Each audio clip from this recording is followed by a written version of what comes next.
ഇന്നൊരു മേനയില്ലാത്തൊരു മ്ലേച്ഛമായൊരു ദിവസമായിരുന്നു. രാവിലെ തന്നെ വിളിക്കാത്തൊരു അതിഥിയും കൂടെ വന്നിട്ടുണ്ടായിരുന്നു. ആരാ?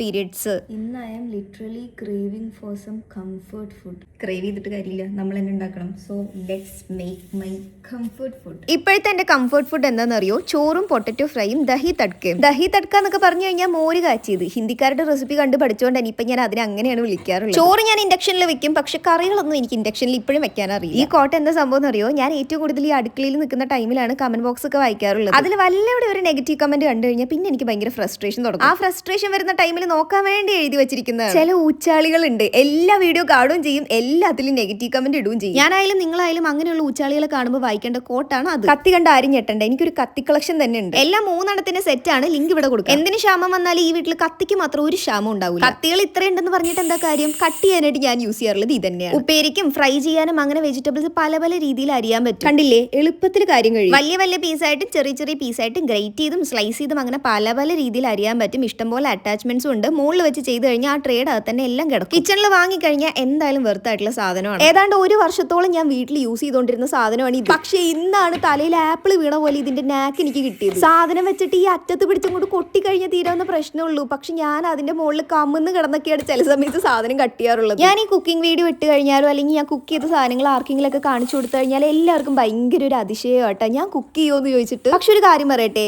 ഞാൻ അത്യാവശ്യം നന്നായിട്ട് കുക്ക് ചെയ്യും. അങ്ങനെ മാസ്റ്റർ ഷെഫ് ലെവൽ അല്ലെങ്കിലും ജീവിച്ചു പോകാനുള്ള കുക്കിംഗ് ഒക്കെ എനിക്ക് അറിയാം. Thanks to my mother. എന്നെ ഒരു 8ാം ക്ലാസ് മുതലൊക്കെ ചോറ് വെക്കാനും അത്യാവശ്യം കുറച്ച് ഉപ്പേരിയൊക്കെ വെക്കാനും പഠിപ്പിച്ചിട്ടുണ്ട്. നോട്ട് ദ പോയിന്റ്, പെൺകുട്ടി ആയതുകൊണ്ട് പഠിപ്പിച്ചതല്ല, ജീവിതത്തിൽ എപ്പോഴെങ്കിലും യൂസ്ഫുൾ ആവുമെന്ന് പറഞ്ഞ് പഠിപ്പിച്ചതാണ്. അന്ന് പറഞ്ഞത് എന്തായാലും അച്ചട്ടായി. എന്റെ അഭിപ്രായത്തിൽ പറയാനാണെങ്കിൽ കുക്കിംഗ് ഒരിക്കലും ജെൻഡർ ബേസ്ഡ് ആയിട്ടുള്ള കാര്യമല്ല. ആൺപിള്ളേരാണെങ്കിലും പെൺപിള്ളേരാണെങ്കിലും അത്യാവശ്യം ജീവിച്ചു പോകേണ്ട കുക്കിംഗ് ഒക്കെ എന്തായാലും പഠിച്ചേ പറ്റും. പൊതുവെ ഒരു ധാരണയുണ്ട്, പെൺകുട്ടികൾ കുക്കിംഗ് പഠിക്കുന്നത് കല്യാണം കഴിഞ്ഞ് ആ ഒരു വീട്ടിൽ പോകുമ്പോൾ കുക്ക് ചെയ്യാനും ഹസ്ബൻഡിന് കുക്ക് ചെയ്ത് കൊടുക്കാനൊക്കെയാണ്. എനിക്ക് തോന്നിയിട്ടുള്ളത് അങ്ങനെ ഒരു കാര്യം ഉള്ളതുകൊണ്ടാണ് ചില കുട്ടികളെങ്കിലും കുക്കിംഗ് ഒന്നും പഠിക്കണ്ടെന്ന് പറഞ്ഞ് റെബലിയസ് ആയിട്ട് നിൽക്കും. പക്ഷെ ഞാനൊരു കാര്യം പറയാം, അങ്ങനെ നാട്ടുകാർക്ക് വെച്ച് വിളമ്പി കൊടുക്കാൻ വേണ്ടി അല്ല നമ്മൾ കുക്കിംഗ് പഠിക്കുന്നത്. ബേസിക് ആയിട്ടുള്ള ഒരു സർവൈവൽ സ്കില്ലാണ് കുക്കിംഗ്. പണ്ട് ഞാൻ കുറച്ചെങ്കിലും അത് പഠിച്ചുകൊണ്ടാണ് ഇപ്പൊ എനിക്ക് ഒറ്റയ്ക്ക് ജീവിച്ചു പോകാൻ പറ്റുന്നത്. അങ്ങനെ പറഞ്ഞു ചോറും കറിയായി, മ്ലേച്ഛകരമായ ദിവസം ബെറ്ററും ആയി.